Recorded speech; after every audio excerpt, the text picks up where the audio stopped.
जिले रंगारेड्डी के police station Rajendra Nagar के हुदूद में वाक़ एक मकान में सरखे की वारदात पेश आई। बताया जाता है कि हैदरगुड़ा में वाक़ जय नामी कैब ड्राइवर के मकान में नामालूम सारकीन की टोली ने मकान का ताला तोड़कर अंदर दाखिल हुए और मकान में मौजूद 17 तोले तिलाई जेवरात, 10 तोला चांदी के अलावा 16,000 रुपए की नकद रकम लेकर फरार होने में कामयाब हो गए। अजय और उसकी बीवी जो मकान पर मौजूद नहीं थे। अजय की बीवी जो दर्जी का काम क्या करती है, मकान पहुंचकर देखा तो दरवाजा खुला पड़ा था, जिसके साथ ही अजय की बीवी ने अपने शौहर को इस बात की इत्तला दी, जिस पर अजय ने घर पहुंचकर देखा तो उसके मकान से मज़कूरा अशिया का सरका हो चुका था।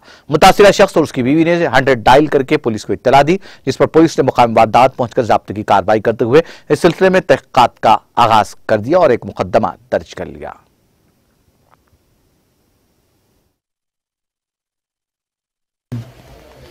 పేరు అంజయ్య, నేను క్యాబ్ డ్రైవర్ని. నేను మా ఇంట్లో చిన్న దొంగతనం జరిగింది. నాకు గోల్డ్ పోయింది, మాది ఒక 15 తులాలు గోల్డ్ పోయింది, ఒక 13,000 క్యాష్ పోయింది. మేము ముగ్గురం డ్యూటీలు చేస్తాం. మా మిస్సెస్ ఏమో టైలరింగ్ షాప్లో ఉంటుంది.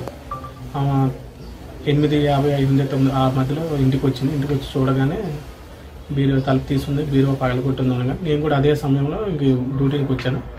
డ్యూటీ నుంచి ఇంటికి వస్తున్నా, మాకు ఫోన్ చేసి 9:30 ఇంటికి రమ్మంటే వస్తే ఇంకా అప్పులకు